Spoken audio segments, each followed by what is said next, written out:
οδηγία αγώνων επιδιός σας, drift. Ο κύριος Μασαλής, παλιότερος, εμπειρότερος, πρόσφυγος αγωνιστών. Μέχρι το 1982 μετήχα σε αγώνες ραλί και αναβάσεων και σιρκουί, τότε ήταν βέβαια πολύ περιορισμένοι αγώνες. Και από το 1982 μέχρι σήμερα με διοργανώσεις αγώνων από drift μέχρι και το Ράλι Ακρόπολης που είναι και η κορονίδα των αγώνων στην Ελλάδα. Πρώτη επαφή με την οδήγηση. Ξεκινάμε με την κυρία. Πότε έγινε? Με την οδήγηση γενικότερα πριν από 8 χρόνια περίπου. Το drift το ξεκίνησα πριν από 2 χρόνια. Ξεκίνησα να κάνω προπονήσεις. Νωρίτερα η αλήθεια είναι ότι έτρεχα μόνη στον δρόμο. Δεν είχα ποτέ σκεφτεί να μπω στη διαδικασία πίστας, αγώνων και τέτοια. Απλά σας άρεσε η ταχύτητα. Απλά μου άρεσε η ταχύτητα. Κάποια στιγμή παρακολούθησα έναν αγώνα drift και από εκεί και πέρα. Κόλλησε το μικρό. Ακριβώς. Αυτό. Πρώτο αυτοκίνητο ποιο? Πρώτο αυτοκίνητο, όχι αγωνιστικό, όταν σαν πολιτικό. Ναι, είχα ένα Rover 416. Έπειτα ένα BMW E36, το οποίο το έχω ακόμα. Και φυσικά το E30, το καμάρι μου. Το οποίο τώρα αγωνίζεσαι σαν drift. Εσύ, Δημήτρη, πρώτο αυτοκίνητο. Πρώτο αυτοκίνητο 127. Fiat. Φιατάκι, ναι.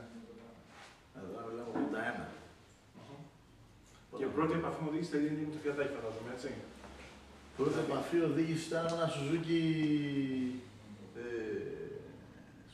Samurai του τότε, ψοκίνητο. Ναι, ξεκίνησα. Μετά 127, κάτι Y21 μετά. Σε τι ηλικία ξεκίνησες? 11. Σε 11 σου, φαντάζομαι οδηγούσες. Στα κλεφτά, ο πατέρας σου. Εντάξει, τότε ήταν τα πράγματα πιο ελεύθερα. Πιο ελεύθερα. Πολύ ελεύθερα. Και εσείς? Εγώ ξεκίνησα να οδηγώ από ηλικία σε 16 χρονών. Έπαιρνα του πατέρα μου, όπως είπε και ο Δημήτρης, στο αυτοκίνητο, με την άδειά του βέβαια και έκανα πάντες στις πλατείες. Τι αυτοκίνητο? Είχε τότε ένα BMW 2.2 Ti. 2-2. Ναι, Ti. Και αυτό δοκίμαζα σιγά σιγά πως να φλικάρω, τότε τα λέγαμε φλικαρίσματα και όχι drift. Το drift είναι μεταγενέστερη ονομασία. Και σε ηλικία 18 ετών άρχισα να τρέχω σε αγώνες με ένα Skoda 110R πίσω κούνητο. Ήταν τότε η εποχή που είχαν εμφανιστεί και τα Skoda στους αγώνες γενικότερα.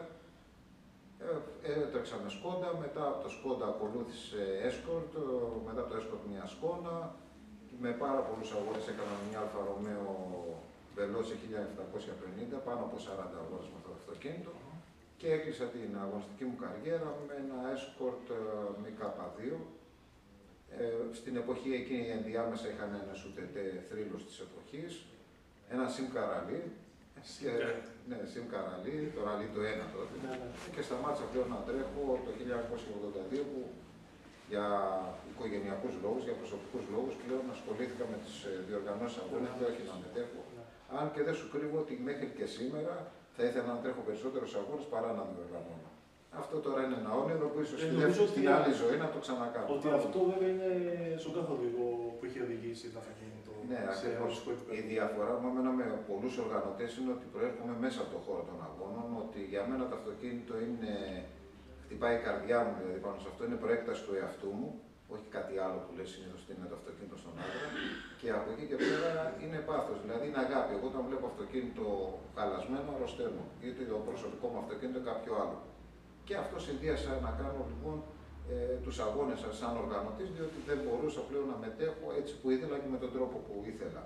Είχα βέβαια και την χαρά, την ευτυχία, αν θέλεις, σε κάποια ράλι Ακρόπολης να οδηγήσω σαν πλοηγός την εποχή που εφαρμόστηκαν οι πλοηγοί, εργοστασιακά καθαρόαιμα αυτοκίνητα, με υποστήριξη της τότε Lancia, της τότε Fiat, μετά της Peugeot Sport, που της Nissan με ένα RS καταπληκτικό αυτοκίνητο, που πράγματι είδα ότι όντως καλά έκανε και σταμάτησα, διότι αυτά τα αυτοκίνητα ήταν σε άλλο επίπεδο οδηγικό και συναγωνισμού. Έμεινα στην καρδιά μου χαραγμένα, όπως έμεινε και ένα όνειρο που δεν θα το εκπληρώσω τουλάχιστον σε αυτή τη ζωή που είπα και προηγουμένως, να μπορούσα να λάβω μέρος σε έναν αγώνα με ένα αυτοκίνητο WRC με τις προδιαγραφές αυτές. Εντάξει.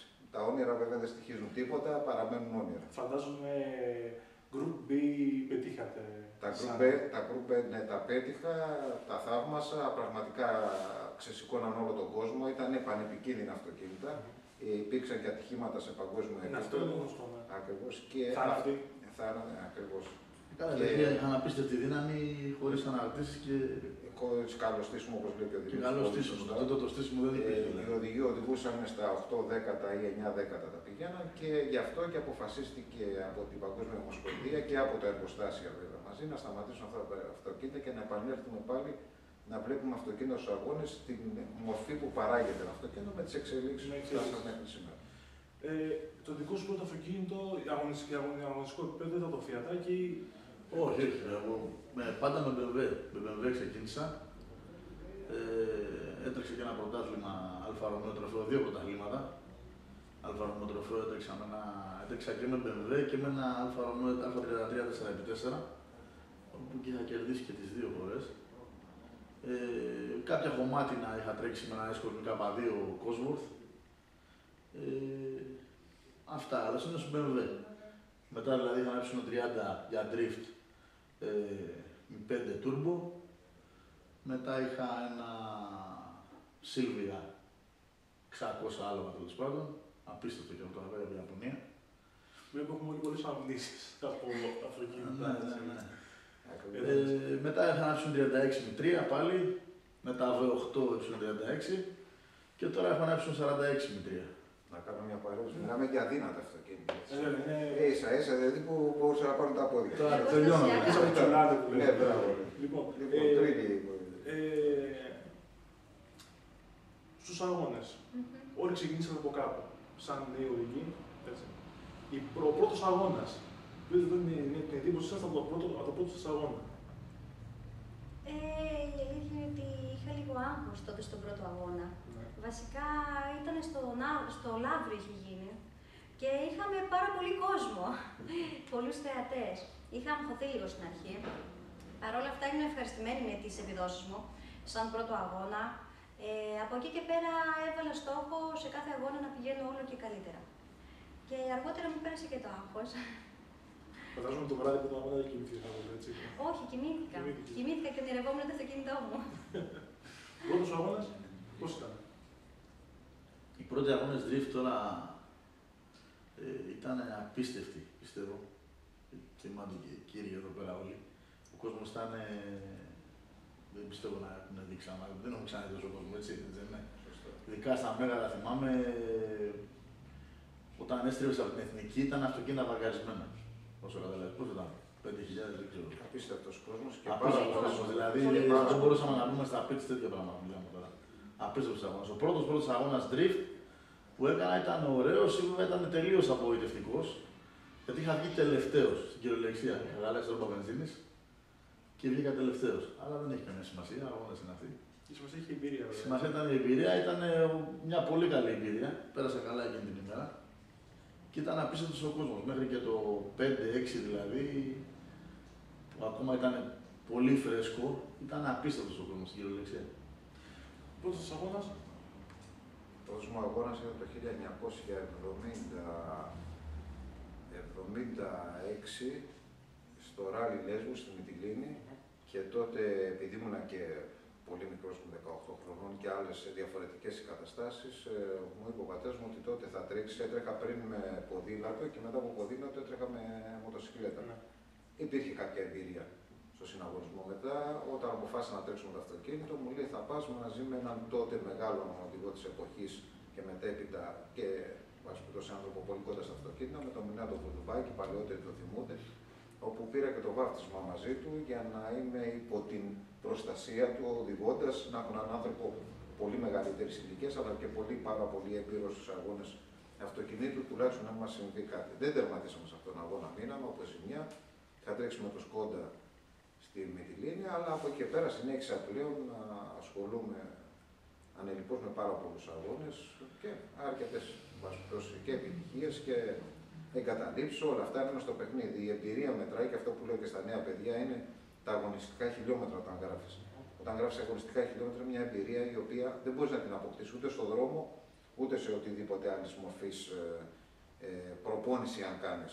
Και στα ραλί, που είναι τα ραλί, οι συνθήκες είναι μεταβαλλόμενες και μη προβλέψιμες, διότι όταν μένεις σε μια ειδική διαδρομή και αυτή είναι και ιδιαίτερα σε χώμα, δεν μπορείς να προβλέψεις αν θα βρεις βράχο, θα βρεις μια πέτρα, αν θα βγάλει κάποιος μια πέτρα μπροστά σου ή αν οτιδήποτε άλλο μπορεί να παρουσιαστεί.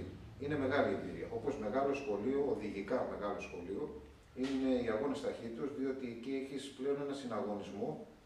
Πρώτον, σε βλέπουν όλοι και όπως λέω, εκτίθεται ο οδηγός εκεί. Βέβαια, δεν εκτίθεται κανένας. Αυτός που μετέχει, που αξίζουν συγχαρητήρια και μπράβο του. Εκτίθεται αυτός που είναι απ' έξω και λέει ότι αν εγώ μπω μέσα δεν θα κάνω. Ακριβώς. Ναι. Αλλά εκτίθεται με την έννοια ότι σε περνάει ο άλλος και φαίνεται να τερματίζει δεύτερος, τρίτος ή επασπιτώσει οπουδήποτε. Αλλά είναι και πολύ μεγάλο σχολείο, όπως είπα στην αρχή, γιατί υπάρχει ο συναγωνισμός πόρτα-πόρτα.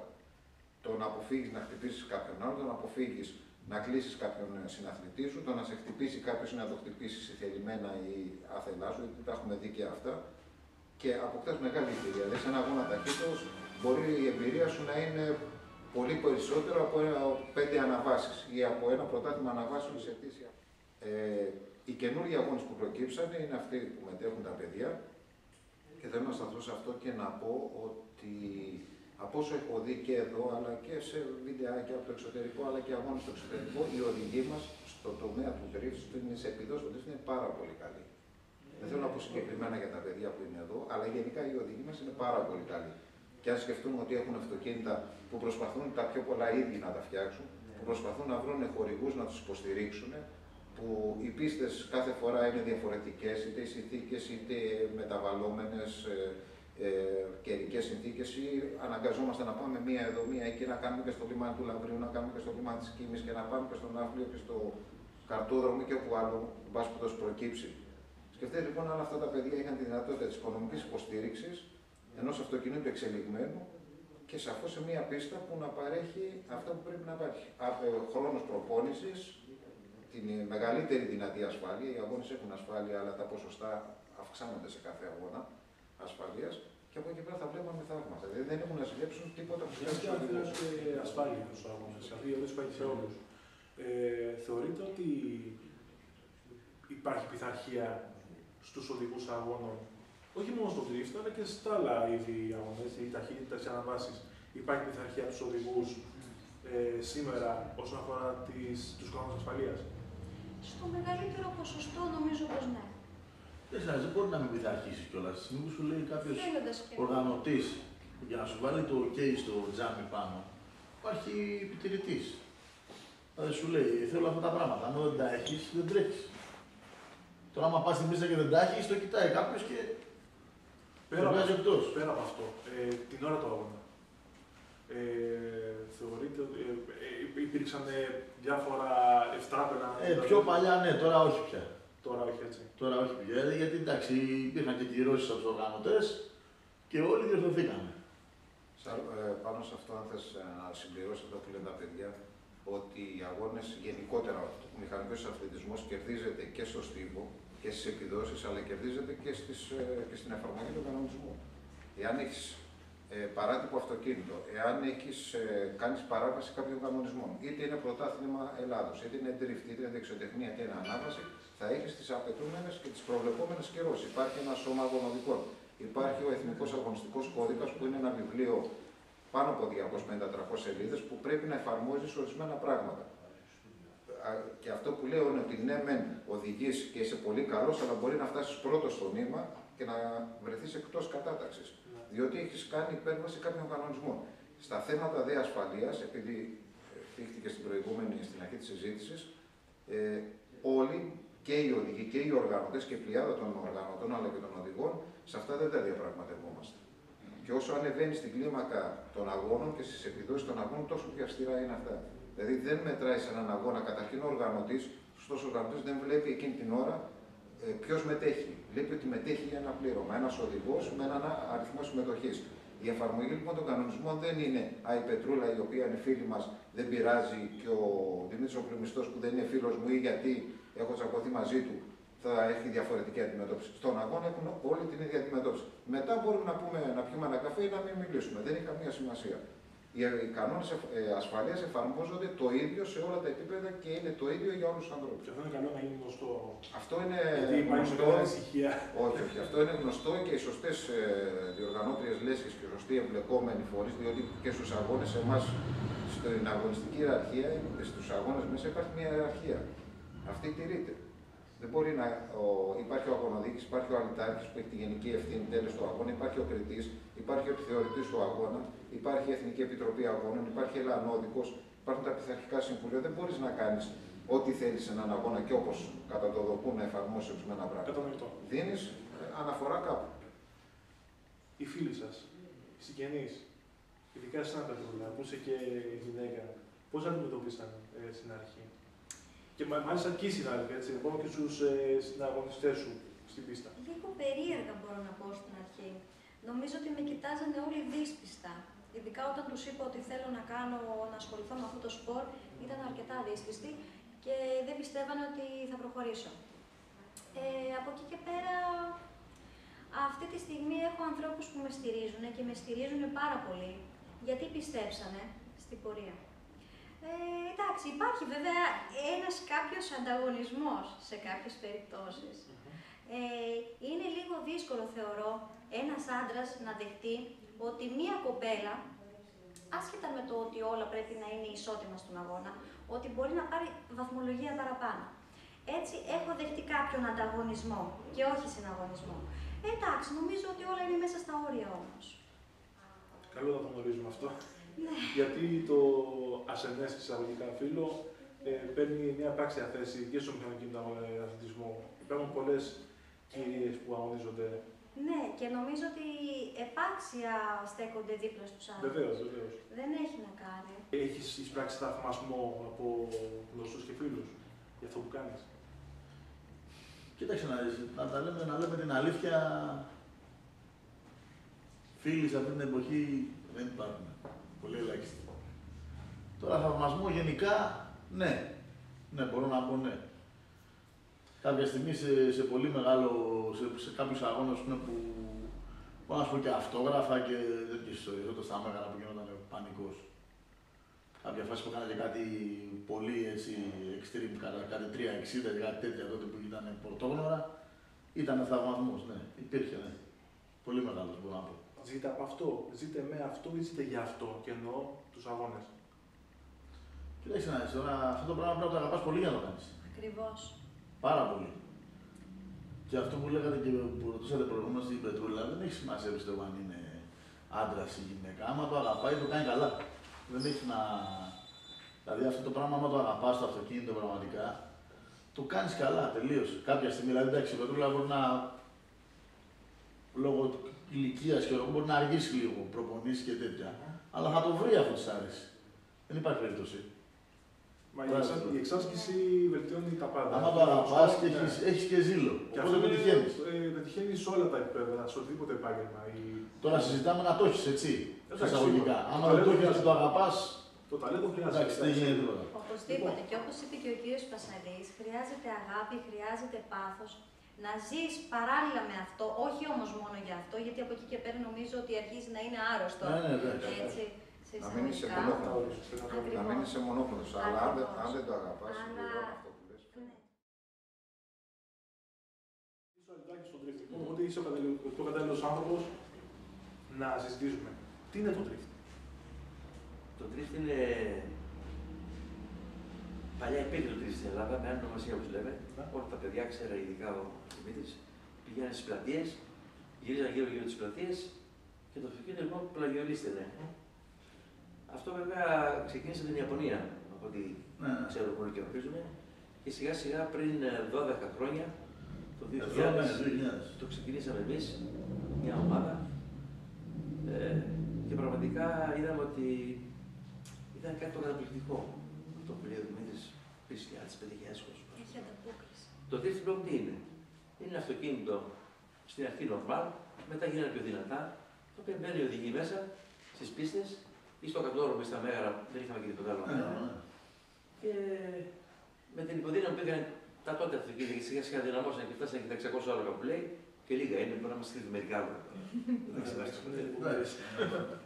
Λοιπόν, το drift είναι αυτό, είναι η επιδεξιότητα του οδηγού να τριφτάρει το αυτοκίνητο, να το πλαγιοριστήσει όσο μπορεί, να το βαστάει σε γωνία και σε σημείο να μην κάνει λοξές γραμμές ή όχι. Έτσι. Ελεγχόμενο. Ελεγχόμενο λοιπόν να είναι 100% και έτσι παίρνει την καλή βαθμολογία σου. Η βαθμολογία πώς γίνεται, πώς γίνεται η βαθμολόγηση στα drift? Η βαθμολογία υπάρχουν βαθμολογητές έμπειροι στον χώρο, οι οποίοι ξεκινάμε από το 0 μέχρι το 100, 100 το άριστα, ας πούμε. Εντάξει, από εκεί πια το μάτι πρέπει να ξέρει αυτό που βαθμολογεί, ότι αν ένα αυτοκίνητο κάνει ας πούμε τα δεν θα πάρει 100, θα πάρει 80. Αν πάει μπροστά, θα πάρει 95. Αν κάνει διάφορα μέσα στην πίστα, είναι εύκολη η βαθμολογία. Εύκολα. Και μοιράζεται κιόλας. Μοιράζεται σε κομμάτια. Δημιουργούνται μερικές φορές εγώ είμαι πρώτος, εγώ είμαι δεύτερος, δεν γίνεται να είναι όλοι πρώτοι. Έτσι δεν είναι. Κάποιος θα είναι πρώτος, κάποιος δεύτερος. Εμείς προσπαθούμε να έχουμε την καλύτερη άποψη στην βαθμολογία. Ελάχιστες είναι οι περιπτώσεις που θα φωνάξουν μερικοί. Δεν είναι κάτι δύσκολο η βαθμολογία. Είναι το μάτι να ξέρει και να έχει μια εμπειρία οδηγητική και να μπορεί να ελέγξει αυτό που βλέπει, να το ελέγξει και να το κρίνει, α πούμε. Οπότε η βαθμολογία είναι εύκολη. Υπόθηκε νωρίτερα και από τον κύριο Κωνσταντίνο και τον Δημήτρη ότι στις αρχές των αγώνων drift στην Ελλάδα υπήρχε πάρα πολλοί κόσμος και αποδοχή από τον κόσμο. Είχε οτιδήποτε. Αυτό είναι μέχρι το 2005-2006. 2006-2007 είχε πάρα πολύ. Μετά τι έγινε? Δηλαδή σήμερα τι γίνεται με το drift και γενικότερα με τον μηχανοκίνητο αθλητισμό? Κοίταξε, το σήμερα τώρα υπάρχει πρόβλημα οικονομικό τεράστιο. Είχαμε και κάποιο πρόβλημα περίπου στα 2 χρόνια ήταν με τον καρτόδρομο. Είχαμε αποχή πολύ μεγάλη από τους αγώνες, δηλαδή δεν γινόντουσαν αγώνες στην Αθήνα. Τα μέγαρα δηλαδή ήταν άτοπο, πάλι δεν μπορούσαμε να κάνουμε λόγο. Το καρτόδρομο είχε κλείσει λόγω κάποιου λόγου τέλος πάντων, με αυτή την προσβολή. Και τώρα πάλι έχουν γίνει τέλος πάντων και αρχίζει και αυξάνεται πάλι ο κόσμος που φτιάχνει αυτοκίνητα κτλ.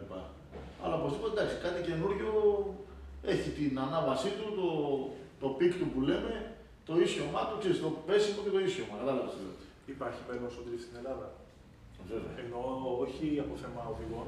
Εγώ προσωπικά θα μιλήσω προσωπικά, δηλαδή η γνώμη μου, έτσι όπως έχουν έρθει τα πράγματα γενικά, πιστεύω ότι το drift είναι αυτό που ανεβάζει γενικά τους αγώνες αυτή τη στιγμή.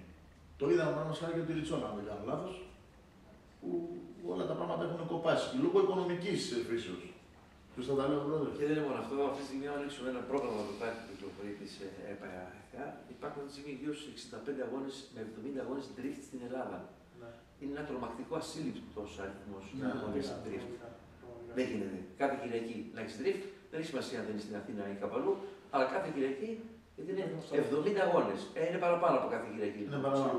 Έτσι δεν είναι? Κάπου θα κουραστεί ο κόσμος, έτσι. Ναι, είναι... Δεν πάει να πηγαίνει κάθε εβδομάδα στο κρατόδρομο. Έτσι δεν είναι.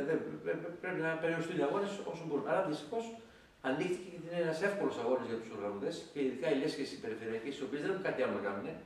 Είναι και αυτό ένα έσοδο για να ζήσει το σωματείο σου. Το δείγμα που ήταν μόνο η start line, ήταν maximum 6 αγώνες. Maximum.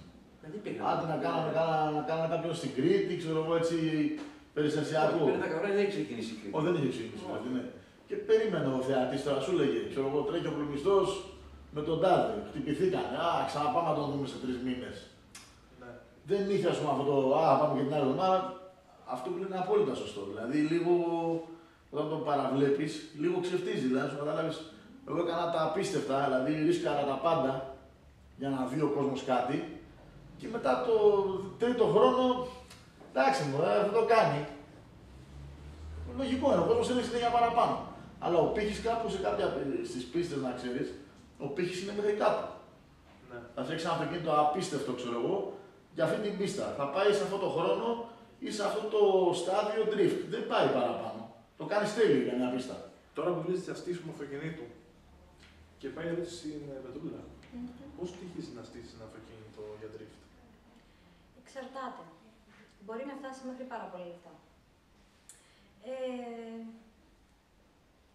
Εμένα το δικό μου προσωπικά δεν μου έχει πάει πάρα πολύ, γιατί έχουμε βάλει προσωπική εργασία πάνω στο αυτοκίνητο. Από εκεί για πέρα εξαρτάται την τσέπη του καθενός, μπορεί να ανεβάσει πολύ τα άλογα, όπως ο Δημήτρης, πολύ το στήσιμο. Ανεβαίνουν τα χρήματα.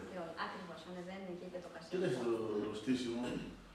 Είναι και είναι αυτό που πολύ σωστά αυτό που λέει η Πετρολά. Το στήσιμο και ποιο είναι? Το στήσιμο είναι θέμα καθαρά κάθε οδηγού, έτσι. Δηλαδή, Μπορεί να ρίξει κάποιο οδηγό πάρα πολλά λεφτά και να μην έχει κάνει τίποτα. Ακριβώς. Όταν λέμε και να έχει πάει ξέρω εγώ, η πετρούλα με ένα στήσιμο που το έχουν φτιάξει για την πετρούλα, έτσι και να έχει ρίξει ο άλλος 10.000 ευρώ αμορτισέρ και η πετρούλα να είναι 100 φορές καλύτερη, επειδή το έστησε για αυτήν. Δηλαδή είναι και η γνώση που παίζει μεγάλο ρόλο. Είναι το πιο σημαντικό. Και το πιο πώς θα κάτσεις μέσα στο κάθισμα. Δηλαδή το πώς θα κάτσεις μέσα στο κάθισμα απέναντι στο τιμόνι σου, πρέπει να το βρεις. Πού θα είναι ακριβώς για να οδηγήσεις, να αισθάνεσαι άνετα. Πολύ σημαντικό. Πολύ σημαντικό. Μπορεί να πεις και ένα αυτοκίνητο και να οδηγήσει και να οδηγήσει τέλεια. Ξέρασε το, δεν γίνεται. Τα αυτοκίνητα drift. Ο πρόεδρος να οδηγήσει. Τι προδιαγραφές έχουν? Ας ξεκινήσουμε από κυβισμό, υποδύναμη, βάρος. Κοίταξε να δεις τώρα, το θέμα του βάρους, εντάξει, τα πιο πολλά είναι τα BMW ειδικά, γιατί σε ένα drift, έχουμε κάνει μέσα ένα αγώνα drift, θυμάμαι στον Άπνο και είχαμε 35 BMW. Τα πιο πολλά αυτά είναι ελαφριά αυτοκίνητα, τα έχουν ξυλώσει μέσα έξω. Από εκεί και πέρα παίζει ρόλο η ανάρτηση, που ξέρουν τα παιδιά. Από εκεί πέρα θέμα τη υποδύναμη του αυτοκινήτου, ο καθένας, όπως λέγαμε πιο πριν, ρίξει λεφτά να ανεβάσει άλογα. Δεν υπάρχει όριο στα πόσα άλογα θέλει. Δεν υπάρχει όριο. Δεν υπάρχει όριο. Απλά υπάρχουν τρεις κατηγορίες. D1, D2, D3. Οι κλάσεις όπως το λέμε. Οι κλάσεις είναι μέχρι 1600, μέχρι 2000 και 2000 και πάνω. Ναι. Τώρα από εκεί και πέρα μπορεί το 1600 μέχρι 2000 να είναι πιο δυνατό και από το 2 λίτρο συν. Και το τετράλιτρο. Και το τετράλιτρο. Και δεν γίνεται, δεν βρίσκουμε άκρη μέσα, γιατί δεν μπαίνουμε σε αυτές τις διαδικασίες να μετράμε υποδύναμη του αυτοκίνητου. Ένας οδηγός, ο οποίος έχει δώσει χρόνο και χρήμα να στήσει ένα αυτοκίνητο, έτσι, για drift. Και θέλει να εξερευνήσει και άλλους αγώνες, δηλαδή θέλει να εξερευνήσει και αγώνες ταχύτητας ή αγώνες αναβάσεων. Μπορεί να τρέξει με το αυτοκίνητο σε αυτούς τους αγώνες. Το εννοώ από θέμα κανονισμού. Δεν ξέρω τι θα γίνουν, μπορεί να γίνουν ίσως κάποιες αλλαγές στο στήσιμο. Οπωσδήποτε. Αλλά βάσει κανονισμού, το αυτοκίνητο αυτό που έχει τρέξει σε drift μπορεί να τρέξει σε άλλους αγώνες. Αν υπάρχει με τις προδιαγραφές της ασφαλείας και των κανονισμών των αγώνων αναβάσεων ή σιρκουί, μπορεί να τρέξει. Υπάρχει μια παιδεία υψηλού επίπεδου μάλλον στους οδηγούς όσον αφορά και τη συμπεριφορά που θα έχουν στους αγώνες και τις γνώσεις που έχουν. Στους δρόμους τώρα, ας πούμε έξω από τις πίστες, με την κατάσταση που υπάρχει στους ελληνικούς δρόμους στην Ελλάδα εδώ και πολλά χρόνια δυστυχώς, το χαμό που γίνεται με τα δυστυχήματα. Ποια είναι η άποψή σας? Εγώ προσωπικά να σας πω την αλήθεια, δεν τρέχω στον δρόμο. Πραγματικά. Αυτό που θέλω να βγάλω, θα το βγάλω μέσα στην πίστα με ασφάλεια και θα κάνω αυτό που θέλω εγώ. Στον δρόμο είναι πολύ εύκολο να πεταχτεί ένα παιδάκι, ένα ζωάκι, ή εγώ να πάθω μια ζημιά με το αυτοκίνητό μου και να χτυπήσω κάποιον άλλο. Όχι. Θέλω να είμαι συνειδητοποιημένη σε ό,τι αφορά τον δρόμο και να πηγαίνω όμορφα. Και αν μπει μέσα στην πίστα και κάνει κάποια πράγματα που δεν γίνονται στον δρόμο. Τα χιλιόμετρα που παίρνουμε στην πίστα δεν υπάρχουν αυτά τα πράγματα που κάνουμε στην πίστα, δεν γίνονται στον δρόμο για κανένα λόγο. Θα καταλάβει ότι πρέπει να. Να είσαι στους τόνους. Δηλαδή, αν σου καταλάβει αυτά που κάνουμε εμείς στην πίστα με τα χιλιόμετρα που τα κάνουμε, δεν το συζητάς να το κάνεις στον δρόμο. Δηλαδή, όχι πολύ νεκρό. Δεν μένει τίποτα όρθιο. Είναι ανώριμο. Όταν το έχεις βρει λοιπόν, ότι μπορώ να κάνω αυτό, ξέρω εγώ, με κάποια χιλιόμετρα, που δεν γίνεται, δεν υπάρχει επαφή έξω στον δρόμο να το κάνεις. Έτσι είναι τρέλα. Λες, θα το κάνω εκεί πέρα μέσα, να το ευχαριστηθώ κιόλας. Αν βγει κάποιος, μην χτυπήσω κάποιον άνθρωπο που θα βγει. Γιατί το κάνουμε με τέτοια χιλιόμετρα που ο άλλος κοιτάει έτσι να βγει το στενό και την ώρα που βγαίνει το στενό είσαι πάνω του. Ναι, ακριβώς. Για τέτοια πράγματα σου. Για τέτοια χιλιόμετρα. Δηλαδή μιλάμε για καταστάσεις που είναι έτσι τώρα. Αυτό... Το κάνεις εκεί μέσα, που είσαι και σίγουρος. Να συμπληρώσω, Δημήτρη, αυτό έχει φανεί ξεκάθαρα. Θυμάμαι πριν 10 χρόνια, ίσως και λίγο παραπάνω, υπήρχε το λιμανάκι στην Μιαγμένη. Υπήρχε η ευθεία από την Αλήμου μέχρι το Ελληνικό, εγώ μένω στον Άλυμο. Υπήρχαν πριν τη Κηφισιά αριστερά προς στα κτίρια των Ολυμπιακών Εγκαταστάσεων. Εκεί γινόταν όχι κόντρες, γινόταν λυσάφια. Εγώ θυμάμαι λοιπόν πριν 10 χρόνια, 12, όταν ξεκινήσαμε τους πρώτους αγώνες, πηγαίναμε στα λιμανάκια της Βάρκηζας με εντυμένες ωραία κοπέρα και μοιράζαμε φυλάδια για τον αγώνα. Είχαμε φτάσει να δώσουμε 1500 φυλάδια στους θεατές που ήταν στις στροφές της Βάρκηζας, της Μιαγμένης, στα λιμανάκια όπως λέμε, για να έρχονται οι θεότεροι οδηγοί του χώρου έτσι εκείνη την εποχή να τριφτάρουν σε αυτή τη στροφή την επικίνδυνη και να κατεβαίνουν αυτοκίνητα καμία σχέση με τον χώρο. Αυτά εξαφανιστήκαν. Μετά από 1, 2, 3 χρόνια, ίσως και λιγότερο, κόψανε πάρα πολύ. Μα όταν πολύ, μα πάρα πολύ. Γιατί όλοι μας βρήκαν στις πίστες, οι θεατές έρχονται μέσα στην πίστα και βλέπουν όλο αυτό το θέαμα. Οπότε σταμάτησε όλα να τρέχει στα λιμανάκια και στις στροφές που ήταν και επικίνδυνες. Άρχισε και αστυνόμευση γίνανε. Μετά άρχισε και αστυνόμευση. Νομίζω ότι αυτή τη στιγμή έχουν σταματήσει αυτά. Έτσι. Πάντως γενικότερα λείπουν οι πίστες από την Ελλάδα, έτσι. Ναι, βέβαια. Λείπουν οι πίστες, λείπουν. Φαντάζομαι σαν διάφορα κλαμπ, ας πούμε, οι οργανώσεις, έχετε κάνει νήξεις στους ανθρώπους που πρέπει να γίνουν, ας πούμε, σε επίπεδο υπουργείων κτλ. Χρόνια γίνεται αυτό το πράγμα και χρόνια παιδευόμαστε για μια καλή πίστα στην Ελλάδα. Αυτές οι πίστες αυτά που έχουμε κάνει εδώ με τον κύριο Γιωτή και τον κύριο Βασαλή, αυτά τα 10 χρόνια, αυτός που είναι πολύ γερότερος ξέρει. Δεν γινόντουσαν ποτέ. Έτσι δεν είναι. Δηλαδή, εμείς είμαστε και τυχεροί, να το πούμε έτσι. Που είμαστε μέσα εκεί και τουλάχιστον μπορούμε και βγάζουμε κάτι, βγάζουμε λίγο αδρεναλίνη και τέτοια. Γιατί έξω στον δρόμο δεν γίνεται αυτό που κάνουμε εκεί πέρα μέσα. Δεν γίνεται, δεν μπορεί να γίνει. Δηλαδή και άμα κάποιος που το λέει αυτή τη στιγμή και μου λέει τι λέει αυτό τώρα, εντάξει, πρέπει να έρθει να κάτσει δεξιά μου για να καταλάβει. Να καταλάβει ότι δεν υπάρχει, δεν έχει επαφή. Οι περισσότεροι λένε α, μόλις του βάζω δεξιά και δεν μπορούν να κατέβουν καν κάτω. Σου λένε ναι, είχε δίκιο αυτός που τι μας λέει τώρα, να βρω στον δρόμο και να τον κάνω εγώ. Γιατί λένε και κάτι τέτοια. Δεν με απασχολεί. Όποιος θέλει να κάτσει δεξιά μου, να μου το πει. Δεν υπάρχει επαφή πίστα με το έξω. Δεν μπορείς να το κάνεις αυτό το πράγμα. Μπορεί να τριφτάρεις με 150 χιλιόμετρα. Δεν γίνεται. Στον δρόμο. Ξεχάσετε το. Αληθινό νούμερο τώρα. Ναι. Να βγάζει κάποιος πίσω. Δεν γίνεται αυτό το πράγμα έξω. Δεν γίνεται. Να λέμε δεν γίνεται, δεν γίνεται. Μπορεί να γίνει 1-2-3 φορές. Την τέταρτη, ό,τι εμπόδιο βρει από εδώ από εκεί δεν θα μείνει τίποτα όρθιο. Γιατί το νούμερο είναι πολύ μεγάλο. Σίγουρα. Τα αυτοκίνητα πάρα πολύ δυνατά. Δεν υπάρχει καμία σύγκριση πριν 10 χρόνια με σήμερα τα αυτοκίνητα. Είναι σύλληπτα δυνατά τα αυτοκίνητα. Τα αυτοκίνητα δεν σου καταλάβει ότι είναι ταχύτητες απίστευτες. Όταν σου λέω, θα βλέπει τώρα στο. Ή ξέρω εγώ σε κάποιο βίντεο που βλέπει ότι πίσω καπνίζει. Ναι, ναι. Μέσα το κοντέρ, να σου καταλάβει, μπορεί να γράφει και 200. 220. Η ρόδες που γυρίζουν. Η ρόδες που γυρίζουν, επειδή γράφει. Μετράει από πίσω. Ναι, ναι. Να σου καταλάβει πώ πηγαίνει το αυτοκίνητο εκείνη την ώρα. Πού να το κάνει. Είναι πολύ ψηλή στα κοιτάκια. Πού να το κάνει αυτό, δηλαδή. Με τι, δηλαδή πρέπει να είσαι, δηλαδή. Αν θες να αυτοκτονήσεις, δεν γίνεται. Ανοριμότητα είναι. Ανοριμότητα αν θα το κάναμε στον δρόμο, όχι σε καμία περίπτωση. Είναι λίγο απολυτικό αυτό το πράγμα, έτσι, η αλήθεια είναι. Αν μας αρέσει, βέβαια.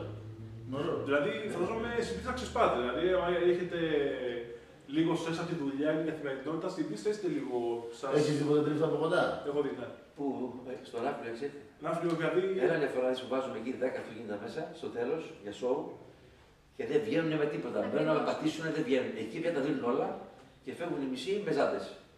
Έτσι. Αλλά μέσα στην πίστα μόνο. Και πουθενά. Με ασφάλεια, το ευχαριστιόνται. Είναι δηλαδή εκείνη τη στιγμή που πάρει το χάπι του, σου λέω εγώ, και λυσάνε. Αλλά πάντα η ασφάλεια, έτσι. Οπωσδήποτε. Αν και όπως η πίστα είναι πολύ ελεγχόμενο μέρος, οπότε. Βέβαια ελεγχόμενο είναι και υπάρχει ασφάλεια. Δεν είναι ο θεατής ασφάλεια. Πάντα μπορεί να γίνει κάτι. Αλλά τουλάχιστον. Το περιορίζει. Μα δεν θα κινδυνεύσει ο θεατής με το εισαγωγικό. Πάντα μπορεί να γίνει κάποιο πρόβλημα να υπάρχει και να γίνει κάτι. Και να του πάρει και να αυτό. Αλλά υπάρχουν μπάρες, υπάρχουν. Υπάρχει ασφάλεια. Η δική σου εμπειρία στη Startline ποια είναι? Η Startline ιδρύθηκε το 1999. Υπήρχε πριν τη Startline, υπήρχε η Παλάς, μια λέσχη με πολύ μεγάλη ιστορία στον χώρο του μηχανικού εντοπισμού και με πολλές διοργανώσεις. Το 1999, μαζί με τον Δημήτρη Τοχιωτίδη, ιδρύσαμε τη Startline, μια λέσχη διοργάνωση αγώνων με διαφορετικό πνεύμα και διαφορετική φιλοσοφία. Έχουμε μαζί μας πολύ ικανά στελέχη όλα αυτά τα χρόνια, ανθρώπους κοντά μας που είναι αλληλένδετοι, που υπάρχει κρίκος, υπάρχει μια αλυσίδα που με αυτή την αλυσίδα μπορούμε να κάνουμε αυτά που κάνουμε και όπως κάνουμε, με πάρα πολλούς αγώνες σε ετήσια βάση. Και θεωρώ ότι όποιος κρίκος της αλυσίδας σπάσει, αυτή η αλυσίδα θα πέσει στη θάλασσα μέσα. Επομένως, η λέσχη είναι πολυπρόσωπη, με ικανά στελέχη, αυτό που είπα προηγουμένως. Αισιοδοξούμε να κάνουμε ό,τι καλύτερο μπορούμε και όπως κατά το παρελθόν κάναμε και καλούς και αγώνες με προβλήματα. Οι αγώνες αυτά ποτέ δεν έχεις πάντα επιτυχίες, έχεις και κάποιες στιγμές άτυχες για όλους μας και ειδικά όταν διοργανώνεις κάτι, γιατί κάθε αγώνας είναι μια καινούργια διοργάνωση. Εάν ένας οργανωτής πει ότι ξέρεις κάτι, αυτή τη μορφή αγώνα την έχω κάνει 200 φορές, δεν έχω πρόβλημα, σίγουρα θα έχει πρόβλημα. Κάθε αγώνας απαιτεί τη δική του σοβαρότητα, τη δική του εμπειρία και πρέπει όλα τα στελέχη να καταθέσουν την ψυχή τους. Εάν βασιστείς στις προηγούμενες εμπειρίες, που σαφώς θα τις εκμεταλλευτείς, αλλά δεν θα βασιστείς, και αν πας χαλαρά και πεις, έλα μωρέ, δεν βαριέσαι, ένα drift είναι, μια ανάβαση είναι που την έχουμε κάνει, ξέρω εγώ, 50 φορές, είναι σίγουρο ότι κάτι θα ξεχάσεις στην προετοιμασία, αλλά και κάτι δεν θα πάει καλά. Γιατί ο χρόνος προετοιμασίας ενός αγώνα είναι αυτό που σου τρώει και όλο τον χρόνο της ημέρας και των προηγούμενων ημερών. Δεν είναι καθ' αυτού η μέρα η αγωνιστική. Η μέρα η αγωνιστική, ό,τι είναι να κάνεις, το έχεις κάνει. Εκεί πλέον εφαρμόζεις αυτά που έκανες. Όπως λένε, εκ του αποτελέσματος κρίνεσαι. Αλλά αν δεν κάνεις σωστή προετοιμασία, η οποία σε άλλες περιπτώσεις μπορεί να απαιτεί και 2 και 3 μήνες, ανάλογα τη μορφή του αγώνα, και σε άλλες περιπτώσεις μπορεί να απαιτεί και 10 μέρες, εάν αυτό το πράγμα γίνει με επιπόλαιο τρόπο, σίγουρα δεν θα είναι καλό το αποτέλεσμα. Οπωσδήποτε. Και μια τελευταία ερώτηση. Πολυετή πορεία στον αθλητισμό, κανονικό αθλητισμό και στις διοργανώσεις. Υπάρχουν στιγμές στην πορεία σας όπου έχετε μετανιώσει για αυτές? Έχω μετανιώσει στη συνεργασία μου με τους ανθρώπους. Δεν έχω μετανιώσει γιατί έχω ασχοληθεί με αυτό το χώρο. Έχω μετανιώσει όμως γιατί συνεργάστηκα με κάποιους ανθρώπους, γιατί τους εμπιστεύτηκα, γιατί τους θεώρησα φίλους. Και αυτό ήταν κάτι που με έχει πολλές φορές με έχει στεναχωρήσει, να μην χρησιμοποιήσω τη λέξη πληγώσει. Δυστυχώς έχω γνωρίσει πολλούς σωτήρες μέσα στον χώρο αυτό. Και εννοώ σωτήρες, το λέω ειρωνικά έτσι. Οι οποίοι εμφανίστηκαν από πουθενά και ήρθαν να σώσουν το σπορ και φυσικά όπως εμφανίστηκαν εξαφανίστηκαν. Η διαχρονικότητα πολλών ανθρώπων που είναι μέσα σε αυτό το χώρο αποδεικνύει λοιπόν και ότι αυτοί οι άνθρωποι ήρθαν με αγάπη σε αυτό που θέλουν να κάνουν. Δεν σημαίνει βέβαια ότι μπορείς να αποκλείσεις ποτέ κάποιον νέο ή κάποιον ο οποίος θέλει να έρθει στον χώρο αυτό και να βοηθήσει είτε σαν οργανωτής, είτε σαν κριτής, είτε οτιδήποτε άλλο. Και σαφώς εμείς πιστεύουμε, και εγώ προσωπικά πιστεύω, στα νέα παιδιά και στους νέους ανθρώπους. Και τους θέλουμε κοντά μας. Όπως θέλουμε και τους οδηγούς οποιασδήποτε μορφής αγώνων, οι οποίοι κάποια στιγμή σταματά να τρέχουν, είτε για λόγους οικονομικούς, για λόγους ηλικιακούς, για οτιδήποτε. Αυτούς τους ανθρώπους, αυτή την εμπειρία τους θέλουν να την έχουμε κοντά μας. Γιατί αυτός ο άνθρωπος σίγουρα είναι η εμπειρία του πολύτιμη, αλλά να τη μεταφέρει και στους νέους αγωνιζόμενους. Αλλά και από οργανωτικής πλευράς έχουν άποψη. Ξέρουν πώς οδηγούν, ξέρουν όταν βλέπουν μια ειδική διαδρομή, μια ανάβαση, πιθανόν που μπορεί να βγει ένα αυτοκίνητο, αν και οι πιθανότητες, πάντα με πιθανότητες συζητάμε. Αυτούς λοιπόν τους ανθρώπους τους θέλουμε. Αλλά υπάρχουν και άλλοι άνθρωποι οι οποίοι ήρθαν για τη θέση, για τη δόξα, για άλλους λόγους, όπου αυτή ο χρόνος δείχνει το γιατί ήρθαν και τους αποβάλλει το σύστημα από μόνο του. Διότι αν δεν βάλεις την ψυχή σου και αν δεν κουραστείς και αν δεν υδρώσεις και αν δεν αγωνιάς, δεν πετυχαίνεις τίποτα. Όχι μόνο στο μηχανοκίνητο αθλητισμό, που είναι ένα ευαίσθητο κομμάτι, σε οτιδήποτε κάνεις στη ζωή. Και για να το κλείσω αυτό, έχεις ακούσει πολλές φορές που ρωτάνε αγωνιστές κυρίως της οδής. Είχες άγχος στην παράσταση, είχες άγχος στην πρεμιέρα και λέει ναι. Αυτό δείχνει ότι τον εαυτό του τον ψάχνει ο άλλος. Ότι ψάχνει να πετύχει κάτι καλό. Και αυτό είναι που προσπαθούμε εμείς, προσπαθούν τα μέλη μας, οι συνεργάτες της Λέσχης, να πετύχουμε και να κάνουμε. Πριν κλείσουμε τη συνέντευξη αυτή, θα ρωτήσω όλους σας μια ερώτηση. Μια στιγμή στην αγωνιστική πορεία που είχατε όλα όσα χρονιά είστε στον χώρο, όπου σας χαράθηκε στη μνήμη ως η πιο αστεία ή πιο τραγελαφική, ας πούμε. Υπήρξε κάτι στην πορεία σας, σε αγώνα? Αστεία. Όχι, δεν νομίζω. Όχι, εγώ τουλάχιστον δεν θυμάμαι κάτι. Αστείο. Κάποιες συγκυρίες, κάποια αυτά ναι, αλλά κάτι αστείο όχι. Συγκυρίες ναι, τυχερά πράγματα ναι, η άτυχα ναι, αλλά όχι αστείο όχι. Εσείς? Εγώ έχω στη μνήμη μου ορισμένους αγώνες που μπορώ να πω σαν οργανωτής τους ευχαριστήθηκα, γιατί πήγαν πάρα πολύ καλά και όταν εννοώ πήγαν καλά, να ξέρεις κάτι, τον οργανωτή λίγο τον ενδιαφέρει ποιος θα βγει πρώτος. Τον ενδιαφέρει η πλειοψηφία των αγωνιζομένων να ευχαριστηθεί, να κυλήσουν όλα μόλα, να μην υπάρξει κανένα περιστατικό είτε από πλευράς ζημιών υλικών, αλλά και πολύ πιο σοβαρών περιστατικών. Όταν λοιπόν αυτό όλο κυλήσει, όταν η ατμόσφαιρα είναι θετική, όταν ο καιρός είναι θετικός, αυτό φεύγει στο βράδυ και λες είχα μια κούραση, αλλά είναι γλυκιά. Και αυτό σου μένει. Και λες από τους 20 αγώνες που έκανα την προηγούμενη χρονιά, 3-4 πραγματικά με ευχαρίστησαν. Μίλησα με 5 ανθρώπους που πράγματι το ευχαριστήθηκαν και εκείνοι και είδες ότι πήγε πάρα πολύ καλά μια εκδήλωση. μια αγωνιστική εκδήλωση. Σε αυτή την περίπτωση φεύγει ευχαριστημένος. Αστείες πλευρές δεν έχεις. Δεν μπορείς τους αγώνες, και μιλάω από την πλευρά του οργανωτή, να τους πάρεις για αστείο, για καλαμπούρι. Αν πας για καλαμπούρι, να είσαι σίγουρος ότι κάτι κακό θα συμβεί. Τα πράγματα θέλουν πολύ σοβαρότητα. Να αντιμετωπίζεις και το drift που είναι μέσα σε μια πίστα. Και λες, μια πίστα είναι. Όχι. Και αυτό θέλει τη σοβαρότητά του. Εκείνη την ώρα δεν υπάρχει. Είμαστε φίλοι, κάνουμε καλαμπουράκι, γελάμε. Σίγουρα θα χαλαρώσουμε, σίγουρα στο 8ωρο, 5ωρο του αγώνα θα πούμε και δύο κουβέντες μεταξύ μας, να κάνουμε και λίγο έτσι, πιο χαλαρή την ατμόσφαιρα, αλλά τα αυτιά μας και οι αισθήσεις μας πρέπει να είναι τεντωμένες σε αυτό που γίνεται εκείνη τη στιγμή. Θέλει πάρα πολύ προσοχή. Κατανοητό. Ευχαριστώ πάρα πολύ όλους. Πετρούλα, Νίκο, Δημήτρη. Για σας εύχομαι πολύ καπνό στα λαστικά σας, έτσι. Και πάντα επιτυχίες. Και σε εσάς πάντα επιτυχίες στις οργανώσεις που θα κάνετε, φαντάζομαι. Και εγώ χάρηκα για την ορεινία και καλή συνέχεια και καλή δύναμη. Να είστε κοντά μας πάντα. Και αυτό μας ευχαριστεί. Ευχαριστώ πάρα πολύ όλους.